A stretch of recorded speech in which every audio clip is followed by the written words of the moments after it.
Merci beaucoup pour vos paroles de bienvenue. Et pour créer une ambiance favorable à la conscience des incertitudes, je dois dire que j'avais demandé à M. de Villepin, n'est-ce pas, d'imaginer un contrat de première embauche qui puisse provoquer quelques remous. Et finalement, effectivement, j'ai demandé aux organisations étudiantes et syndicales aussi de créer l'agitation qu'il fallait. Je leur ai seulement demandé de ne pas faire leur journée d'action le 29, mais le 28, et de façon à ce que je puisse être présent parmi vous. Bon, alors, je veux partir du fait que le propre de la connaissance est d'éliminer les incertitudes comme les illusions et comme les erreurs.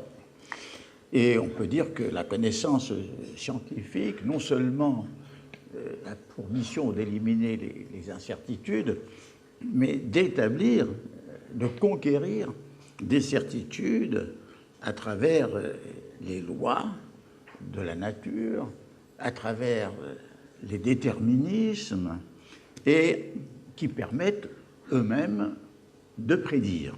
Bon.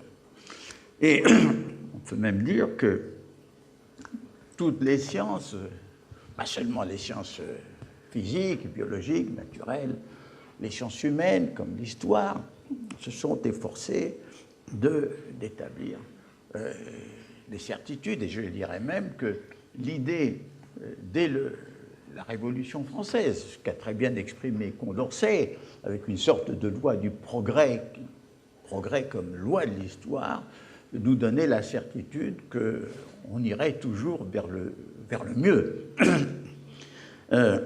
Pourtant, cette confiance, cette certitude s'est trouvée ébréchée, et le premier ébranlement est venu au milieu du XIXe siècle avec la thermodynamique.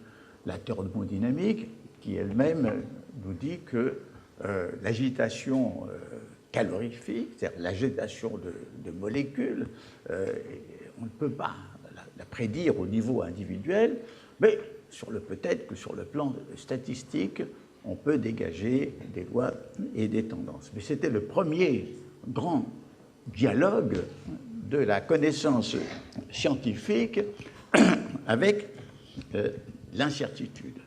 Et puis, alors que la physique se croyait achevée à la fin du XIXe siècle sur la base d'un déterminisme et d'un mécanisme général, il y a eu le surgissement de la physique quantique, de la microphysique, et où s'est posé de grandes incertitudes. C'est-à-dire, tout d'abord, il y a le fameux principe dit d'incertitude formulé par Heisenberg, qu'on ne peut pas connaître à la fois la position et la vitesse d'une particule, et puis il y a même une incertitude sur la nature de la particule, dont dans certains cas se comporte comme une onde, et dans d'autres cas comme un corpuscule, c'est-à-dire deux notions absolument contradictoires.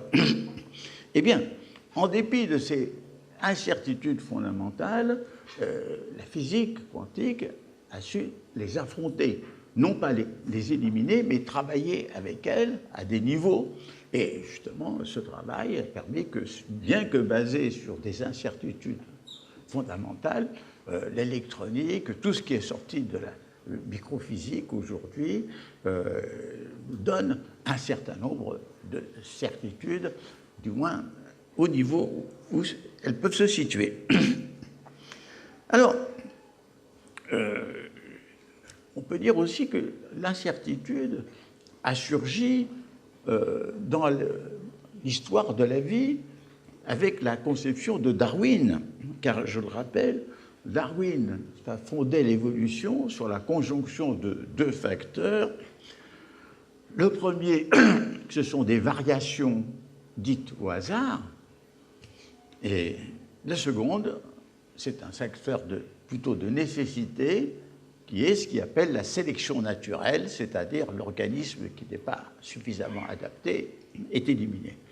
Donc le devenir est apparu comme une combinaison de hasard et de nécessité, à quoi se sont ajoutées les notions de mutation qui essayent de comprendre comment, sur le plan génétique, aussi, ces mutations qui apparaissent par hasard, semble-t-il, peuvent elles-mêmes être sélectionnées ou logées.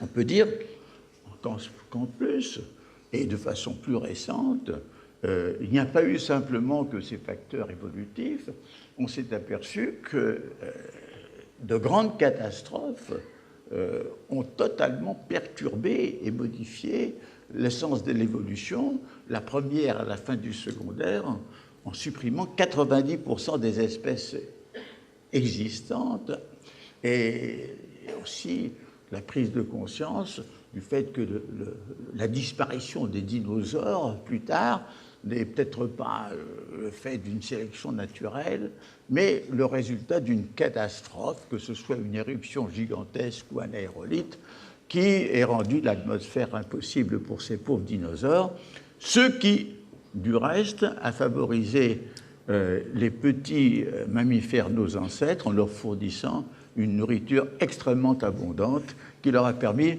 de se multiplier.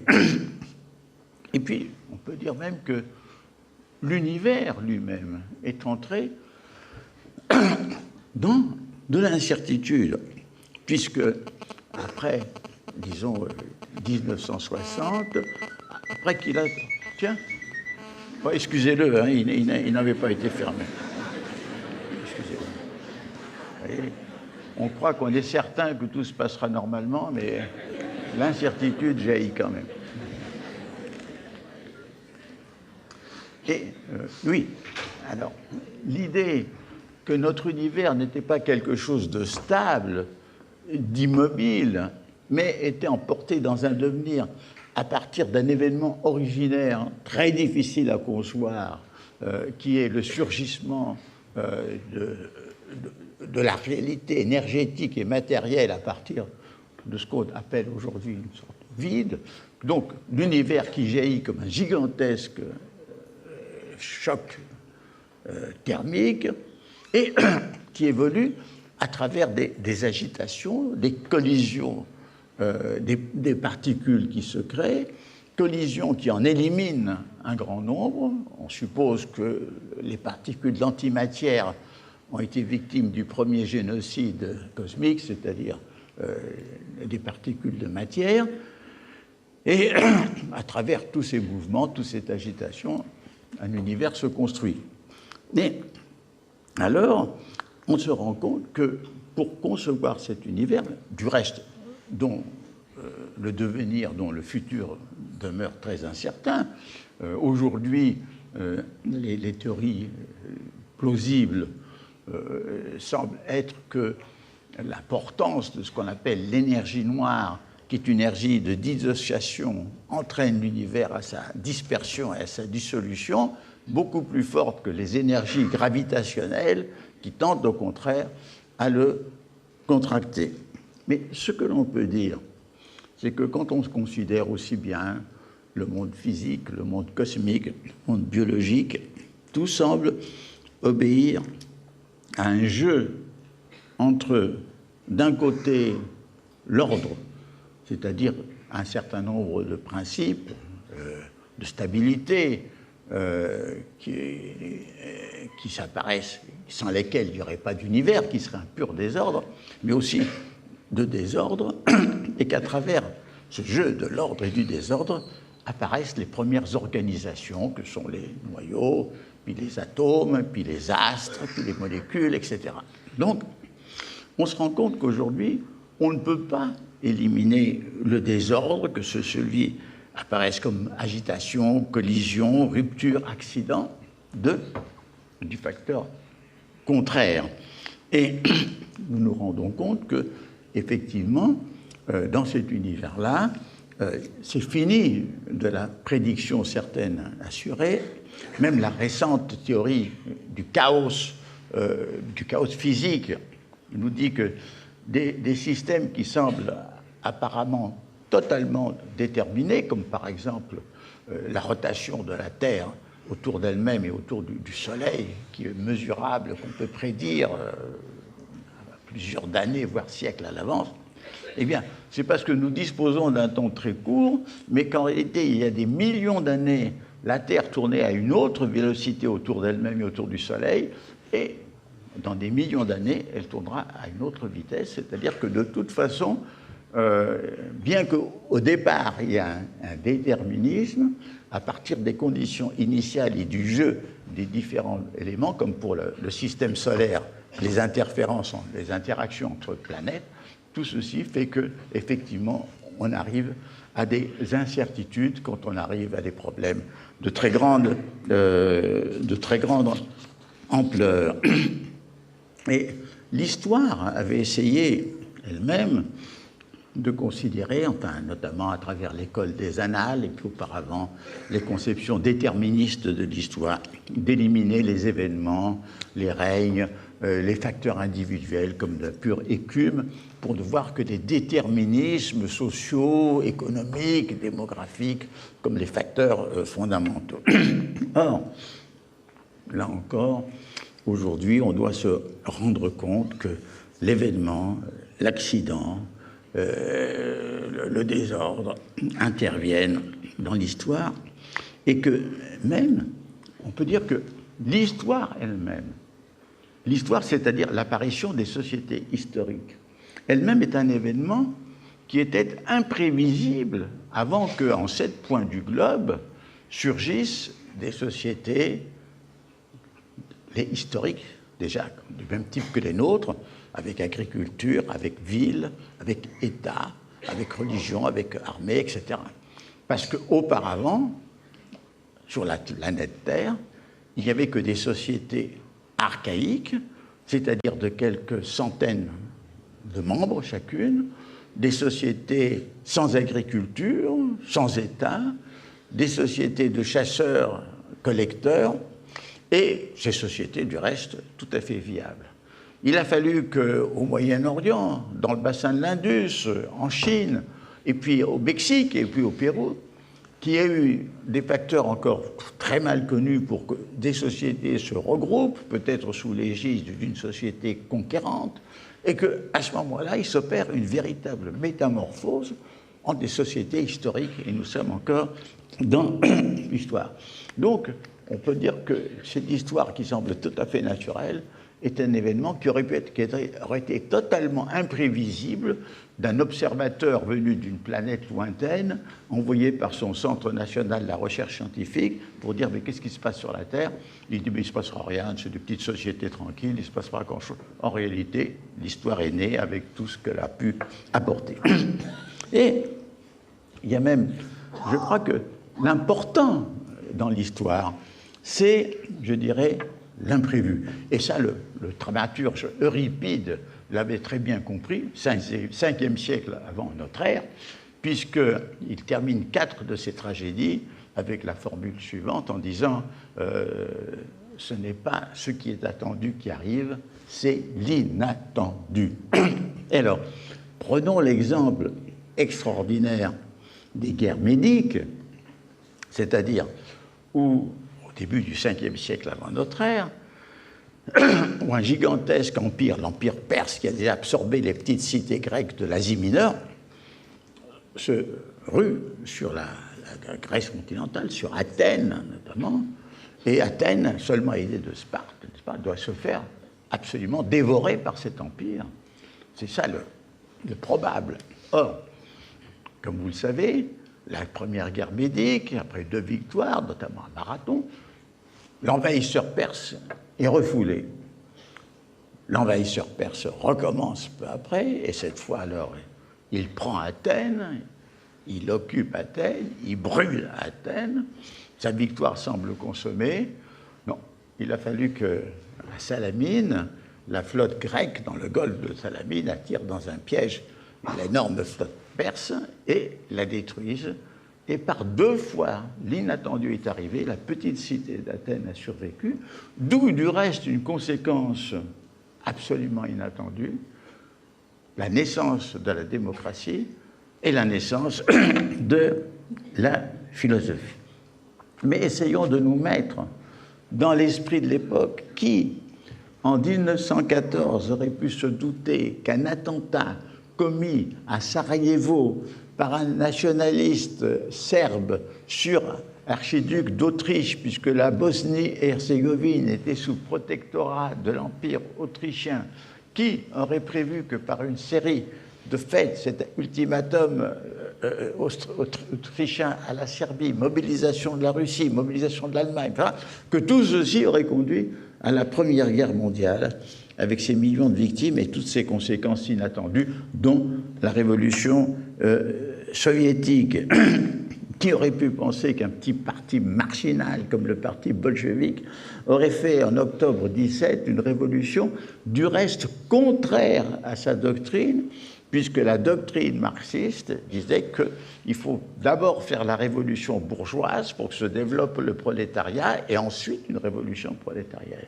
Mais il s'est trouvé que dans la décomposition de la Russie tsariste, Lénine, l'animateur du parti bolchevique, a changé, disons, le point de vue et a dit il faut faire la révolution, non pas pour instaurer le socialisme en Russie, mais pour briser le maillon le plus faible de l'impérialisme et aider à ce que la révolution se fasse en Allemagne, en Angleterre et en France. Bon, tous les événements n'étaient pas prévus. En 1930, nul ne pouvait prévoir Hitler et il a fallu une grave crise, la crise mondiale de 1929, qui a ruiné l'Allemagne pour que, dans certaines conditions, Hitler arrive au pouvoir.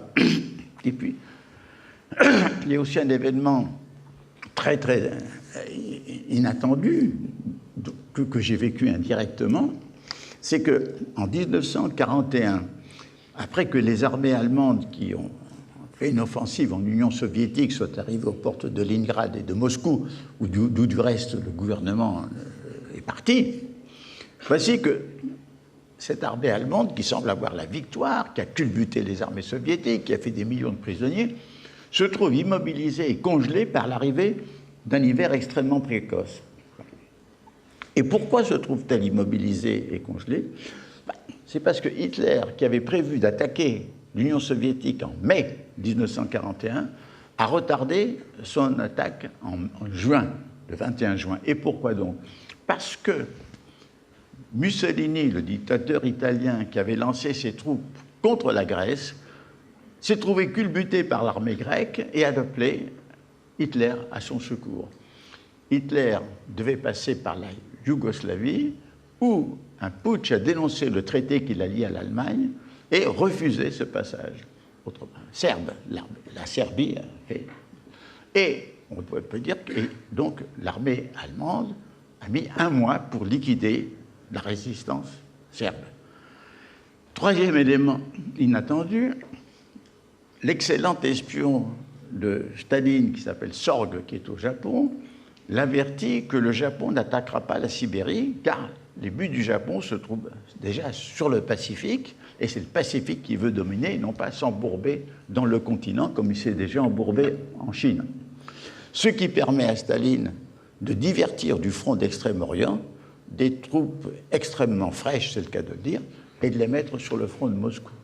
Et voilà donc le 7 décembre 1941 se déclenche l'offensive dirigée par Zhukov, qui va dégager Moscou et refouler les Allemands de 200-300 km.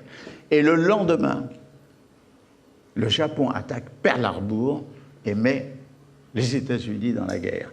Ce qui fait que le probable est devenu improbable et l'improbable est devenu probable.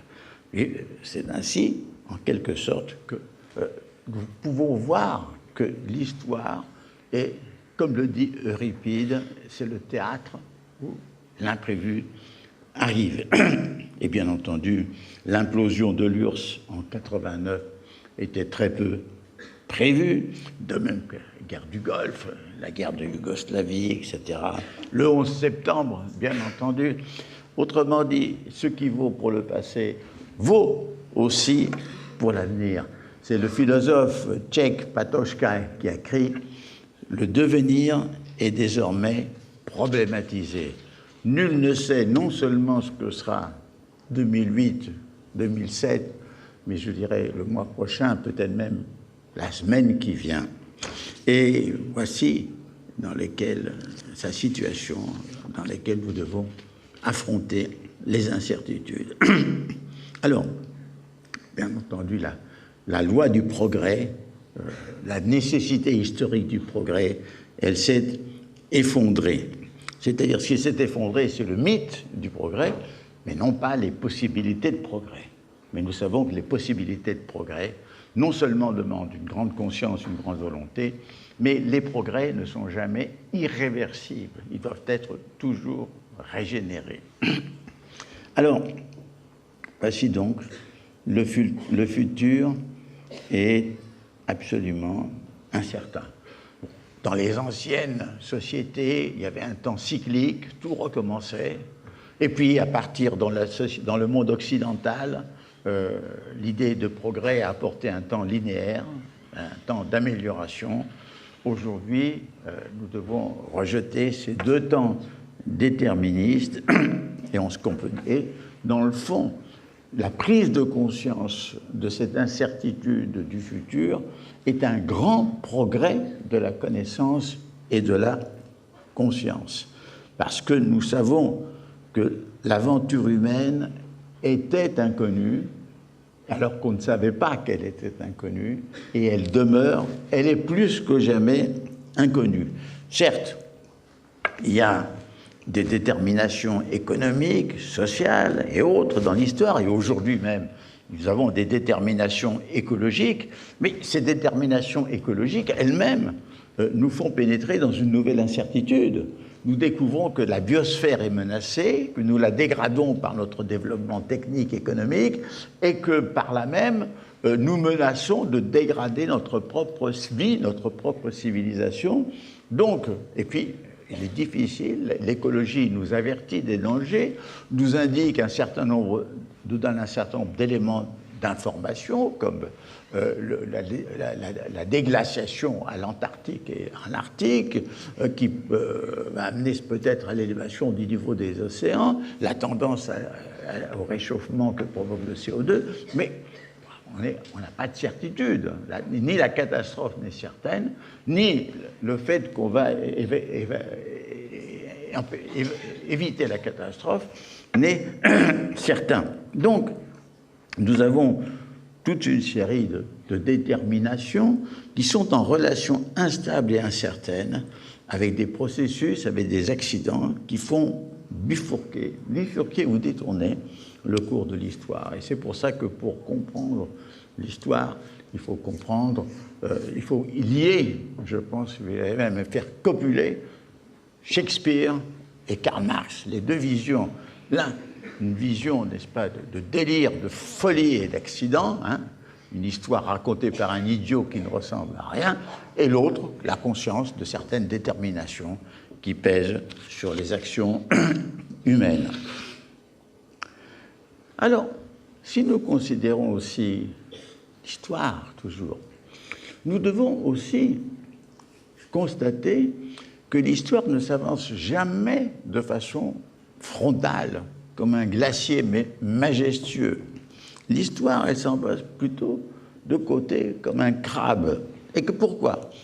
Parce que les grands changements historiques partent d'innovations, lesquelles innovations, si elles ne sont pas écrasées, produisent un premier mouvement déviant, évidemment, créent une tendance qui, si cette tendance se développe, se fortifie, va devenir une force historique. Il en est aussi de tous les grands fondateurs de religion. Jésus, au départ, avec quelques disciples, une petite déviance au sein, ou l'une des tendances au sein d'un monde juif déjà très pluraliste de l'époque. Il a fallu qu'arrive un accident, un événement inattendu, c'est-à-dire que Saül, devenu Paul, Paul devenu Paul de Tarse, c'est une révélation, et non seulement est la révélation de la vérité du message de Jésus, mais le transforme en non plus message pour le peuple élu juif, et pour l'humanité, avec sa parole fameuse, il n'y a plus de juifs ni de gentils. Bon. Donc, vous avez ce phénomène, et puis prenez l'histoire de Mahomet. Mahomet, chassé de la Mecque, réfugié à Médine, et qui pourtant, en très peu de temps, va réussir à conquérir l'Arabie, et dont les descendants, d'une façon fulgurante, vont conquérir l'ouest, l'est et l'ouest de...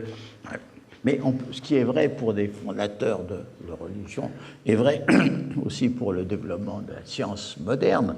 La science moderne commence de façon extrêmement modeste au XVIIe siècle, avec quelques esprits qui correspondent les uns avec les autres. Et puis, à la fin de ce siècle, se crée la première société scientifique, la Royal Society anglaise. Les sociétés royales se multiplient. Au XIXe siècle, les sciences entrent dans les universités. Et aujourd'hui, non seulement elles sont partout, dans l'État, dans les entreprises, mais la science est devenue une force formidable qui joue un rôle déterminant dans le devenir de l'humanité. Alors, nous voyons que tout commence toujours de façon déviante et, en quelque sorte, est produit un processus de désorganisation et de nouvelle organisation. Les deux sont liés. Par exemple, le développement du capitalisme et de l'économie au XIXe siècle conduit à la désintégration de toute une société traditionnelle agricole en Angleterre d'abord, puis après ça va être en Allemagne, puis en France. C'est-à-dire, il faut détruire un monde ancien, se détruit en même temps que s'opère la gestation d'un monde nouveau. Et puis, n'oublions pas, j'ai parlé des catastrophes qui sont arrivées au cours de l'évolution biologique. Parlons des catastrophes historiques. C'est un vrai cataclysme qui, avec l'arrivée des Espagnols armés d'armes à feu, détruit non seulement l'importante civilisation des Aztèques, mais aussi celle des Incas du Pérou. Nous avons vu au XXe siècle l'effondrement des grands empires, empire ottoman, empire austro-hongrois, puis après empire soviétique. Bon, voici le cadre dans lequel nous sommes. Et disons que les crises sont elles-mêmes des moments de progression des incertitudes. Quand vous avez, par exemple, une crise ministérielle, le gouvernement démissionne, vous êtes incertain de savoir quel sera le chef du gouvernement ou le ministre futur. Et quand vous avez une crise sociale, vous ne savez pas comment elle va se résorber, si le pouvoir reprendra le dessus et retournera à l'ordre ancien, si au contraire il y aura des réformes, si au même il y aura une révolution ou une subvention. Bref, les crises, sont des moments d'incertitude, et d'autant plus intéressant qu'il y a deux mouvements contraires au sein des crises. D'un côté, il y a une prise de conscience que les anciennes solutions ne fonctionnent plus, ne marchent plus, qu'il faut trouver du nouveau, et c'est un appel à l'imagination et à la création.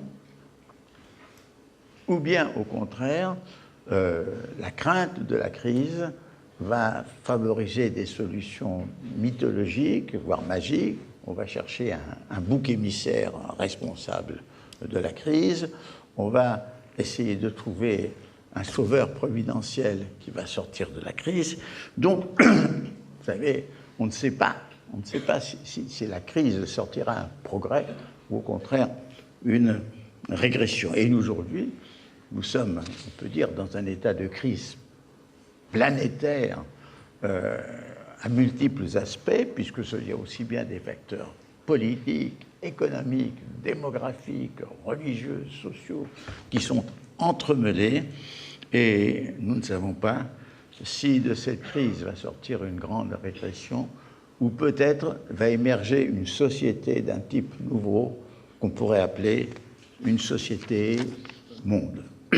Alors, donc, nous vivons non pas dans l'incertitude absolue, Mais dans un monde où il y a des certitudes locales, je l'ai écrit, je dis nous naviguons sur un océan d'incertitudes, mais à travers des îles et des archipels de certitudes, et il faut évidemment, sinon, si nous n'avons pas quelques certitudes, ben, à ce moment-là, il n'y a plus qu'à parier, hein, dans le sens de pile ou face, pas au hasard.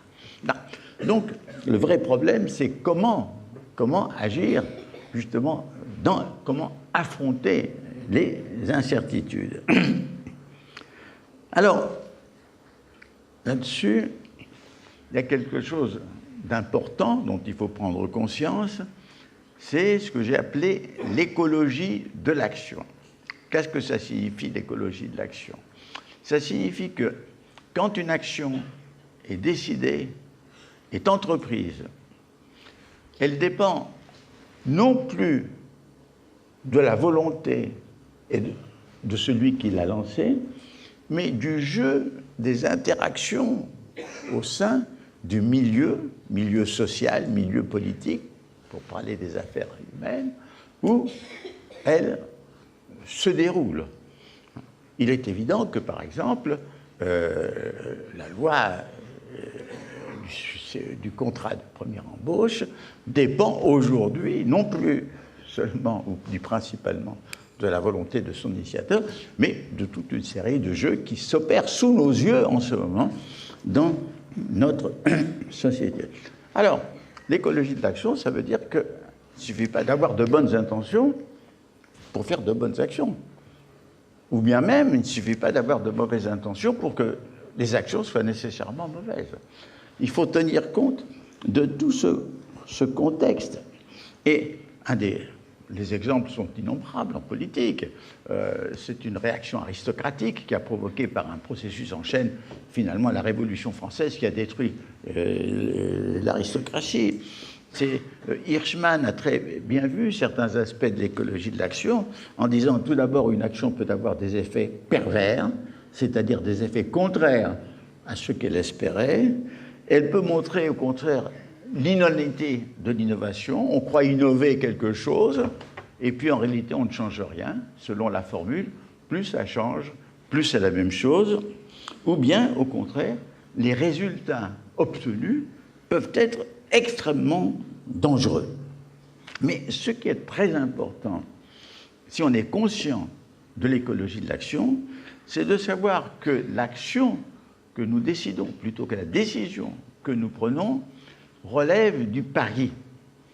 Nous faisons un pari, c'est-à-dire nous devons être conscients que nous ne sommes pas sûrs des résultats. Si je veux travailler à la fraternité humaine, je peux m'engager dans un parti où inconsciemment, sans le savoir, au lieu de travailler pour cette fraternité, je travaille pour son esclavage et je vis dans une totale illusion. Donc, pari, il faut être conscient que nous faisons un pari. Et pas seulement le pari, mais nous devons élaborer une stratégie, ou des stratégies. Alors là, c'est important parce que les stratégies,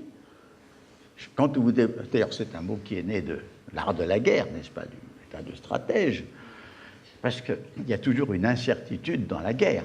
D'abord, on ne connaît pas exactement les intentions de l'adversaire. Alors, on cherche des informations, on envoie des espions. Alors, le mot d'information est extrêmement important, parce que qu'est-ce qu'une information? Je dirais, au sens littéral de la théorie de Shannon, de la théorie de l'information, une information, c'est ce qui dénoue une incertitude. Quand, par exemple, Iseult attend l'arrivée de Tristan et elle pense que s'il y a une voile blanche, il est vivant, et s'il y a une voile noire, il est mort, quand elle voit la voile noire, elle conclut qu'il est mort. Ça peut être une mauvaise information parce qu'on peut s'être trompé de voilage. Mais de toute façon, l'information, et c'est pour ça que nous avons besoin d'informations. Mais tout n'est pas si simple, parce qu'il y a des mauvaises informations, il y a des fausses informations, ou bien on ne croit pas à la bonne information. J'ai cité Staline, son espion Sorg lui avait annoncé en juin 1941 que Hitler allait attaquer l'Union soviétique, il a cru que c'était une intoxication pour faire un certain chantage et qu'il accomplisse certaines, qu'il accepte certaines propositions des Allemands. Donc, si vous voulez, l'information c'est crucial, mais encore faut-il vérifier les informations. Mais ce qui est certain, c'est qu'on a besoin d'informations. On a besoin d'un minimum de sécurité, sécurité au pluriel. On a besoin d'un minimum d'assurance, c'est-à-dire de garantie. Autrement dit, il faut toujours, dans le risque, avoir de la précaution. Mais il faut aussi ne pas être paralysé par la précaution.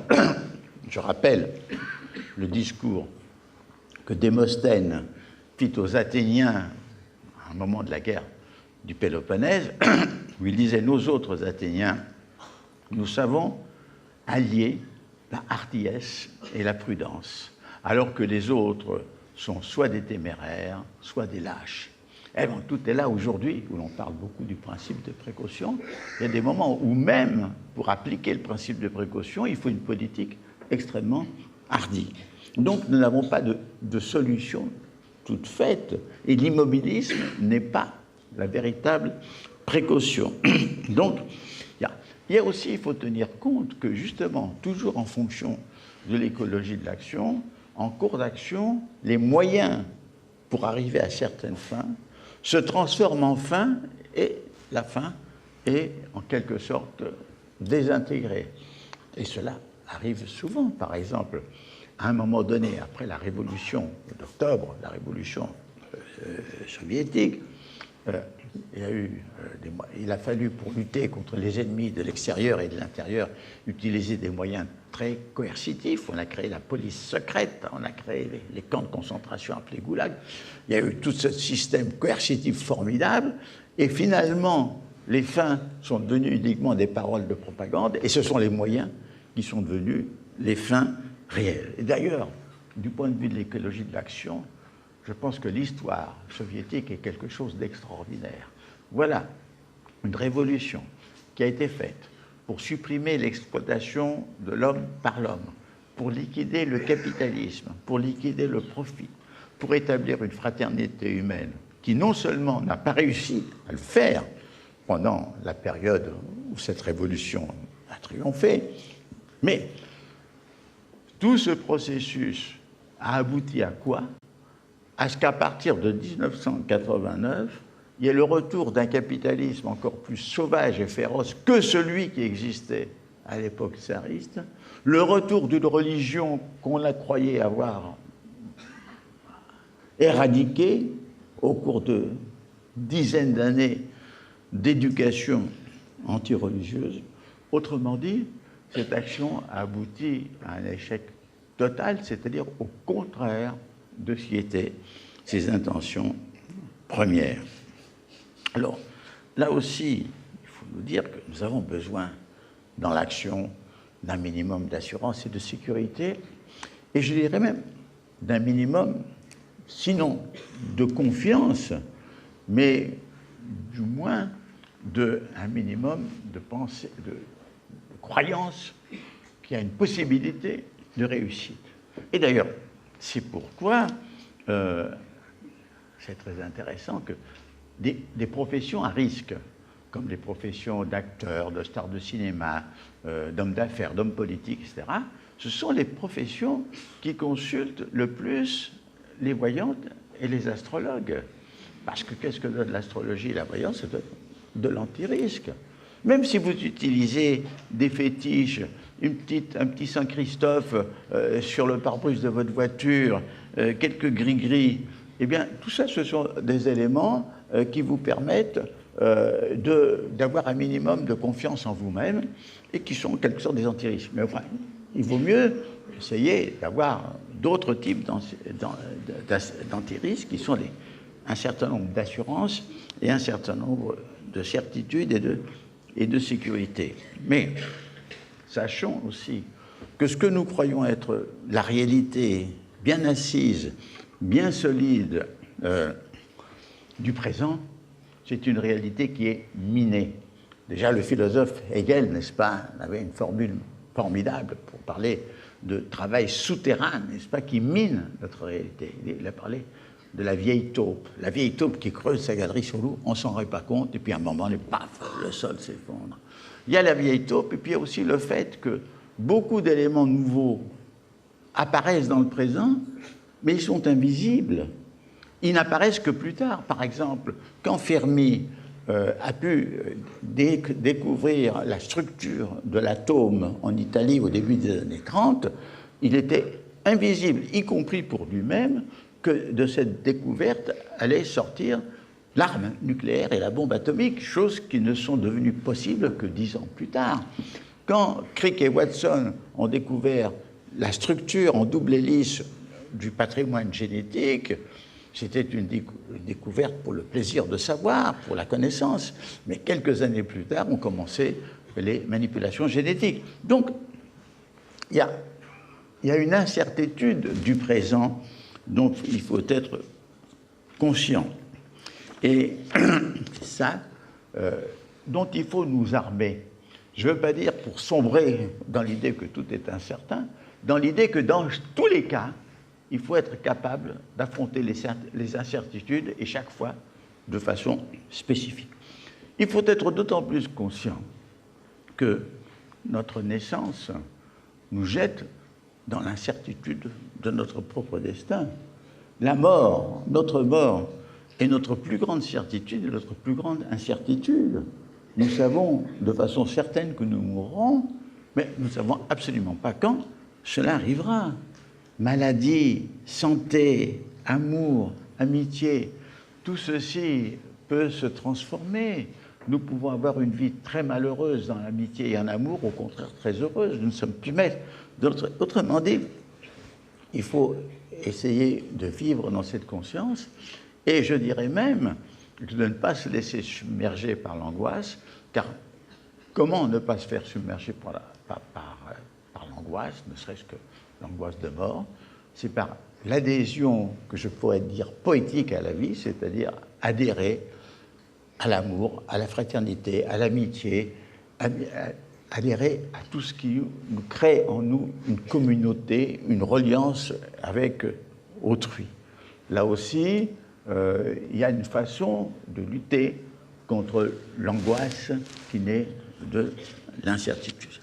Alors, disons que nous approchons de la conclusion, je pense qu'il y a une épistémologie, si vous voulez, de l'incertitude qui est liée au problème lui-même de la connaissance. Pourquoi?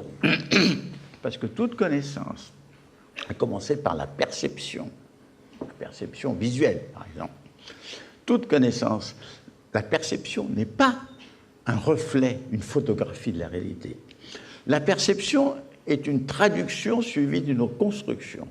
Par exemple, des stimuli arrivent à ma rétine et sont à ce moment-là transformés par les myriades cellules de mon œil dans un code binaire et qui va arriver transmettre des informations à mon cerveau à travers des tas de manipulations dont nous sommes encore inconscients, qui va donner immédiatement la production de la perception. Mais ce n'est pas la photographie. Pourquoi? Parce que si on se fie à la dimension de l'image sur la rétine, il est évident que les personnes du premier rang de cette salle sont, pour ma rétine, beaucoup plus grands que les personnes du dernier rang. Mais nous avons en nous un mécanisme qui rétablit une grandeur moyenne qu'on appelle la constance perceptive. Bon, alors, la connaissance perceptive est une traduction. Les théories, ce sont des traductions de traduction. Nous ne pouvons pas échapper à la traduction. Or, l'italien dit très bien traduttore, traditore. Il y a toujours un risque de trahison dans la traduction. Et puis, nous avons aussi une incertitude logique. Si nous pensons que tout ce qui est contradictoire est faux, alors à ce moment-là, nous avons une vision extrêmement limitée et au contraire, ça nous empêche de voir que certaines réalités profondes ont un caractère contradictoire. J'ai parlé tout à l'heure de la contradiction entre l'onde et le corpuscule. Il y a les contradictions sur l'origine de l'univers. Autrement dit, il y a un principe d'incertitude logique. Et la recherche d'une connaissance vraiment pertinente est très difficile. Justement, quel est le propre de ce que j'appelle la pensée complexe? C'est une pensée qui n'isole pas ces objets et les sépare de leur contexte, puisque complexus veut dire ce qui est tissé ensemble. C'est une connaissance qui peut mettre les données dans le contexte. Par exemple, si vous avez une science économique extrêmement sophistiquée, extrêmement raffinée, mathématisée, bon, tout d'abord, elle ne vous donnera pas les certitudes qu'elle croit vous apporter.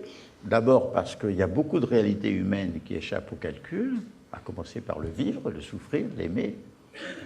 Ensuite, il y a le non économique et dans l'économique, c'est-à-dire les passions, les désirs, la politique qui fait éruption, le 11 septembre, l'Afghanistan, l'Iran, l'Irak, tout ça. Et en quelque sorte, une connaissance close qui ne peut pas se contextualiser est une connaissance stérilisée. Donc, la connaissance pertinente est une connaissance qui peut, en quelque sorte, combiner les différents éléments de connaissance les uns aux autres de façon à ce qu'ils puissent s'adapter comme s'adaptent dans les mots croisés les mots verticaux et les mots horizontaux. Quand vous avez dans quelque sorte une convergence, une confluence, vous avez quelque chose de très plausible et vous approchez des certitudes. Donc là encore, il faut être capable d'affronter les incertitudes à tous les niveaux qu'elles se posent. Alors, nous sommes à un moment historique extrêmement intéressant parce que il y a eu une prise de conscience de jeunes de la précarité apportée par un contrat, une loi nouvelle qui était promulguée. Et cette prise de conscience d'un système qui nous donne très peu de garanties ou de protection aux salariés, il s'est amplifié dans toute la société pour nous amener à la conscience, en effet, d'une précarité généralisée et profonde. Alors, dans lequel, évidemment, il y a des facteurs propres à la France, c'était plus largement aux pays européens de l'Ouest où s'est établi un État, disons, assistentiel, avec les systèmes de sécurité et de protection sociale, qui, emporté dans la mondialisation économique, n'est plus capable de lutter à armes égales avec, par exemple, un système esclavagiste comme le système chinois, où, effectivement, les salariés sont payés extrêmement bas, où ils n'ont aucun droit syndical et aucun droit de grève, ce qui explique pourquoi il n'y a pas seulement les capitalistes qui investissent en Chine de tous les pays, mais y compris les capitalistes de l'Inde, parce qu'en Inde, les salariés sont très mal payés, mais ils peuvent faire grève de temps en temps. Là, en Chine, pas de danger. Donc, comment? Alors, ça produit des cotons, ça produit des jouets, ça produit des informatiques, ça va produire des voitures, ça va produire des avions. Comment pouvons-nous affronter ce monde? Ça nécessite une véritable repensée. Je ne suis pas là pour vous donner des recettes de cuisine, d'ailleurs, j'en ai pas. Mais il faut, en quelque sorte, prendre conscience de la situation dans le cadre européen et dans le cadre mondial. Aujourd'hui, du reste, ce qui était limité à un problème de contrat pour des jeunes gens devient un problème global, n'est-ce pas, qui est finalement national et qui est planétaire. Alors, il est certain que là-dessus, je le répète, nous avons besoin d'un minimum d'assurance, de sécurité pour affronter l'incertitude fondamentale de la vie. Nous devons penser à ce moment-là aussi que s'il y a crise, savoir qu'une crise peut être féconde par la prise de conscience qu'elle apporte, comme elle peut être régressive en empêchant tout nouveau développement et en se terminant sur un blocage. C'est certain qu'il faut réformer notre façon de connaître, il faut réformer notre façon de penser, il faut réformer la façon de penser la politique, il faut en quelque sorte repenser notre façon de concevoir dans le temps. C'est le poète Machado qui disait « Caminante no hay camine, camine se hace al andar », c'est-à-dire « toi qui chemines, il n'y a pas de chemin, tu fais le chemin en marchant ». Bien entendu, là aussi, il y a un problème très important. Comment peut-on aller de l'avant là où il n'y a pas d'espoir, là où l'horizon est bouché? Je l'ai dit, il n'y a pas de futur. Il n'y a pas de futur, mais quand même, nous pouvons quand même élaborer des stratégies. Nous pouvons imaginer des voies, non pas des chemins tout tracés, mais ce chemin qui progresse en marchant. Nous pouvons envisager quels sont les grands problèmes et réfléchir sur les solutions que nous pouvons y apporter. Mais je répète aussi, la question c'est que s'il n'y a pas une espérance, s'il n'y a pas un élan et une espérance, rien n'est possible. Et c'est pour ça aujourd'hui nous ne sommes pas seulement dans des blocages, l'université, le lycée, nous sommes dans le blocage, le pire, le blocage de la pensée et le blocage de l'intelligence. Alors je conclus. Alors, je conclus. Je dis, je cite ce chapitre sur l'incertitude, le désir de liquider l'incertitude peut nous apparaître comme une maladie, et à ce moment-là qu'il faut nous acheminer vers une grande certitude. Mais celle-ci, justement, ce sera une grossesse nerveuse. La pensée doit s'armer et s'aguerrir pour affronter l'incertitude. Tout ce qui comporte chance comporte risque. La pensée doit reconnaître les chances des risques comme les risques des chances. L'abandon du progrès garanti par les lois de l'histoire n'est pas le renoncement au progrès, mais la reconnaissance de son caractère incertain et fragile. Le renoncement au meilleur des mondes n'est nullement le renoncement à un monde meilleur. Au cours de l'histoire, nous avons vu souvent que le possible devient impossible, et nous pouvons pressentir que les plus riches possibilités humaines demeurent encore impossibles à réaliser.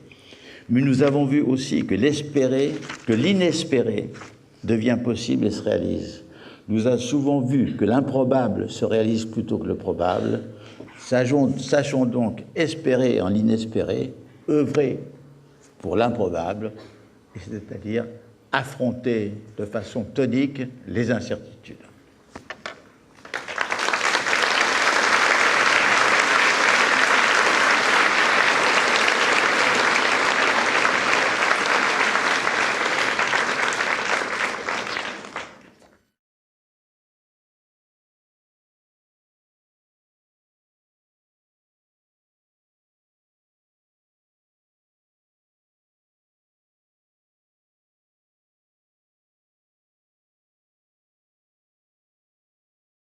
Moi, je crois que les enfants ont naturellement le sens du complexe, c'est-à-dire du lien entre les choses. Ça me fait penser à quelque chose des enfants d'Indiens du Canada qui accompagnent leurs parents, leur père qui va à la chasse, à la pêche, et qui acquiert un sentiment de pouvoir relier les choses dans la nature. Tel bruit veut dire tel animal, Et alors, quand ils arrivent à l'école du type occidental, ils sont complètement désorientés parce qu'on leur apprend à casser les choses. On leur dit la chimie ou la physique. Et alors, moi, je crois que, contrairement à ce qu'on peut croire, c'est que je crois que les enseignants doivent apprendre le sens du complexe des enfants avant qu'ils les détruisent. C'est-à-dire établir les liens et les liaisons. Bien entendu, il faut partir d'exemples extrêmement élémentaires, simples dans un certain sens, par exemple.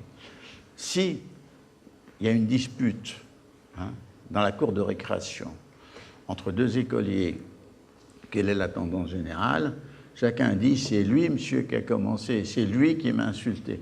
ils ne se rendent pas compte qu'ils sont pris dans une sorte de boucle rétroactive où l'insulte de l'un provoque l'insulte de l'autre et ainsi une montée dans l'insulte, parce que chacun qui est animé par la volonté de s'auto-justifier oublie le mal qu'il a dit et ne voit que celui de l'autre.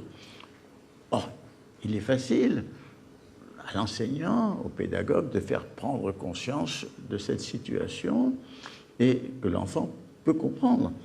Alors, moi, par exemple, regardez, je partirais de l'idée, de la question fondamentale qui est celle de tous les enfants. Qui sommes-nous? D'où venons-nous? Allons-nous? C'est intelligible. Une fois que je pars de cette question, je peux dire, ben, voilà, nous sommes des êtres humains. Qu'est-ce que ça veut dire être humain? Ah, nous avons un esprit, nous avons une conscience, la psychologie, nous avons une société particulière, notre société, etc. Vous pouvez commencer, vous pouvez aller vers les sciences sociales, mais seulement aussi, nous sommes des êtres biologiques, nous avons un esprit, mais nous avons un cerveau qui est un organe biologique, et nous pouvons aller vers la biologie. Et quand nous allons vers la biologie, nous nous rendons compte que tous les constituants de nos cellules sont des molécules qui existent dans le monde physique, et nous allons vers la chimie, vers la physique, et je dirais même vers la cosmologie, puisque ces molécules, ces atomes sont faits de particules qui sont peut-être nées au début de l'univers, et que nous portons toute l'histoire de l'univers en nous. Ça, c'est une chose qui est intelligible. Donc, à mon avis, on ne peut pas partir de choses simples, cloisonnées. On peut partir de questions fondamentalement simples, mais qui nous conduisent à la complexité.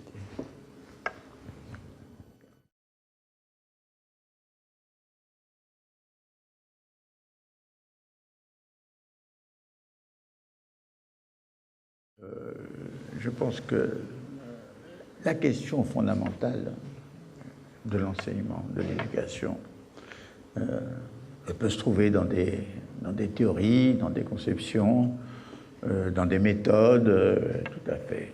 Mais il y a cette chose peut-être primitive, première, qui ne se trouve pas dans les manuels, et qui est ce que disait Platon. Platon disait, pour enseigner, il faut de l'éros, il faut de la passion, il faut de l'amour. Celui qui a la passion d'autrui et la passion de ce qu'il dit, suit la communique. Et à ce moment-là, il peut transformer. Tous les maîtres qui nous ont transformés, ce sont ceux qui nous ont communiqué leur passion, et ceux qui ne communiquent pas de passion n'ont qu'un effet purement superficiel sur nous.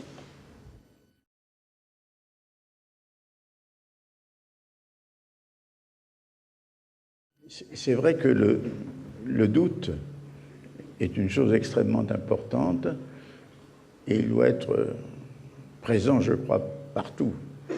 Ça, je crois que s'il y a un grand auteur, un auteur maître pour moi, c'est Montaigne, effectivement.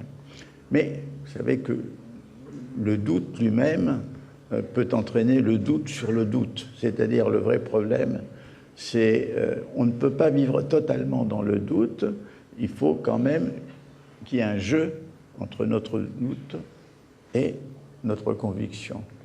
Et tout est là. Mais ce qui est important, et ce que, à mon avis, ressort de votre intervention, c'est qu'il faut changer les enseignements, et notamment l'enseignement supérieur. Je ne demande que ça. Tous mes efforts en France ont complètement échoué, mais il y en a quelques pays où ça commence à germer.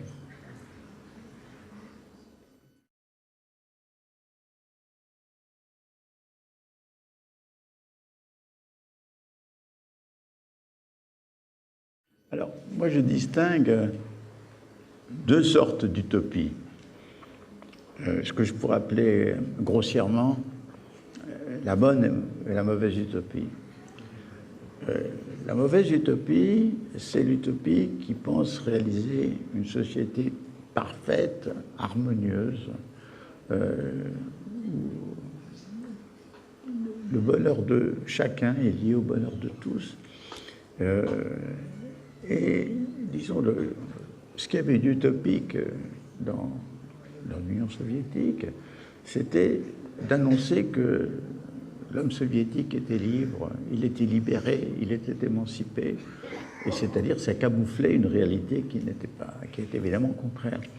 Alors, mais la bonne utopie, c'est avoir l'idée que des choses qui ne sont pas possibles actuellement seraient théoriquement possibles. Prenez par exemple le fait de nourrir tous les humains de la planète, et même qu'en cas d'épidémie, de famine, il y a les ressources nécessaires dans certains pays. Bon, c'est très possible. Qu'est-ce qui rend la chose impossible? C'est l'organisation des États, ce sont les phénomènes de corruption, enfin, c'est l'état mental, l'état politique et l'état social du monde. Prenons l'idée d'une paix planétaire. Ben, c'est tout à fait possible avec aujourd'hui les intercommunications entre toutes les sociétés.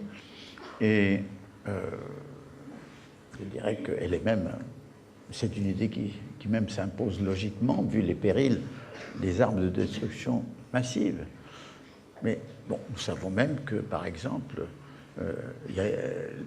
là où il y a eu des guerres féodales, l'existence d'une nation a supprimé les guerres féodales en supprimant les pouvoirs absolus des féodalités. Nous pouvons très bien supposer que cela est possible sur la planète.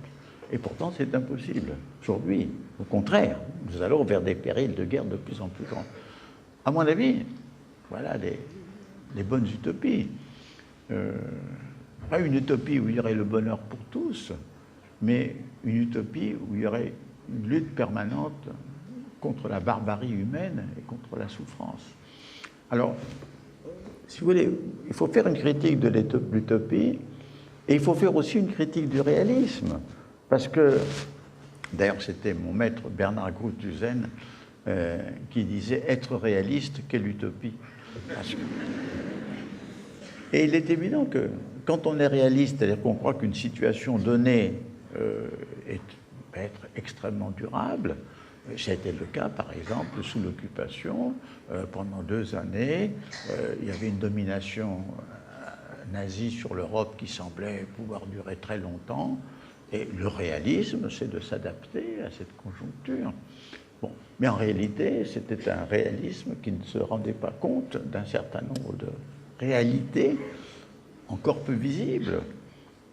Ce qu'avait dit De Gaulle, c'était prophétique, mais c'était quand même incertain. Il avait dit, après la défaite de la France, des forces formidables ne sont pas entrées dans la bataille. Il parlait de l'Union soviétique, il parlait des Amériques. À l'époque, il y avait un pacte entre l'Union soviétique et l'Allemagne, et l'Amérique était dans la neutralité. Bon, et pourtant, les choses ont changé. Donc, si vous voulez, il faut faire la critique du réalisme et la critique de l'utopie. C'est un jeu extrêmement difficile, et c'est vrai que les mauvaises utopies ont créé beaucoup de dégâts, mais elles ont créé des dégâts parce qu'elles ne se pensaient pas comme utopie, elles se croyaient réalistes. Hein, et dans le fond, il faut savoir, c'est très difficile à dire, parce que, par exemple, la prolongation de la vie humaine, enfin, une prolongation au-delà, disons, des 80, 100 ans, que c'est une chose impossible, c'est contraire à tout ce qui est biologique.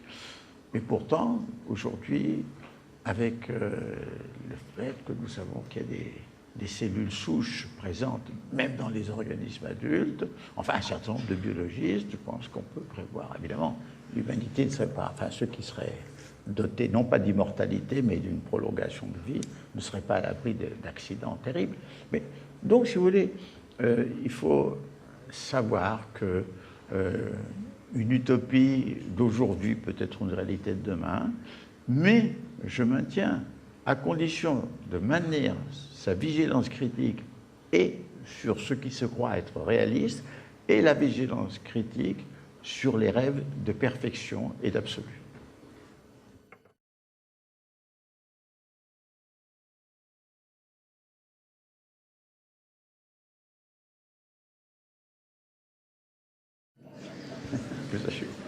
Ben, écoutez, je crois que nous allons peut-être commencer à le comprendre, peut-être tardivement. Nous préparons 2 types de catastrophes.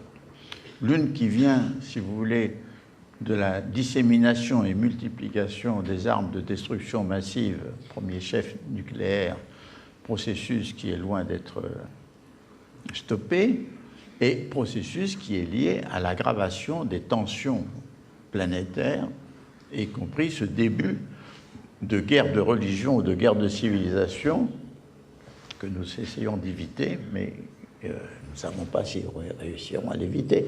Donc, il est certain que nous préparons un type de catastrophe tel qu'il n'en ait pas existé dans l'histoire, vu les capacités de destruction qui existent dans des conditions délirantes qui ont existé, certes, mais pas exactement les mêmes.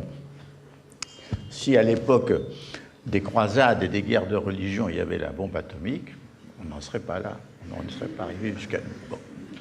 Alors, la deuxième catastrophe, elle est évidemment de nature écologique, c'est-à-dire le vaisseau spatial est propulsé par 4 moteurs incontrôlés, la science qui produit le meilleur et le pire, c'est-à-dire la destruction, manipulation, la technique, l'économie, le profit. Il n'y a pas de pilote dans le vaisseau spatial, il n'y a pas de contrôle, il n'y a pas de régulation. Et donc, on va là aussi, pas seulement vers la catastrophe nucléaire, guerre, mais vers une catastrophe qui est liée à la dégradation de notre biosphère, laquelle va entraîner une dégradation généralisée de nos vies. Et du reste, c'est pour ça qu'il importe dès maintenant d'avoir une vision, c'est-à-dire de transformer le quantitatif en qualitatif, peut-être moins consommer d'énergie, mais mieux. C'est-à-dire, il y a la réorientation de tout ce qui est notre mouvement à faire, mais ce sont des mouvements dispersés. Toutefois, qu'est-ce qui peut procurer l'espérance? C'est que, comme disait Hölderlin, là où croit le péril, croit aussi ce qui sauve. C'est-à-dire, plus nous prendrons conscience du danger, plus nous serons peut-être capables de lutter, à condition que ce ne soit pas trop tard. Par exemple, il y a eu une certaine conscience des dangers sur la biosphère qui ont provoqué des réunions de Rio, de Kyoto, de Johannesburg, etc. Malheureusement, la conscience n'était pas assez forte et n'a pas conduit à un système qui puisse imposer à toute la planète une façon de réguler ce problème avec équité, parce qu'on ne peut pas avoir les mêmes traitements pour les pays dits développés et pour les pays qui sortent d'un état qu'on appelle dit de sous-développement. Bon. Alors, donc, voici un peu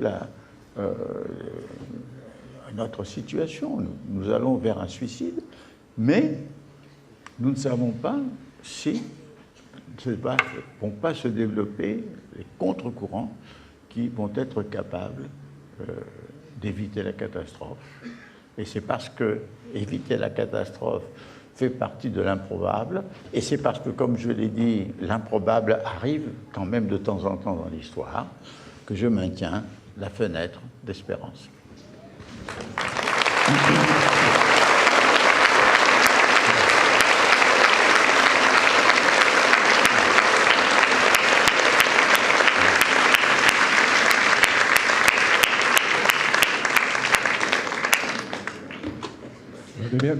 Merci à tous. La relative certitude de l'heure de départ de Edgar Morin nous impose d'interrompre cet après-midi. Voilà, un grand merci à vous tous. Et un grand merci à Edgar d'être venu.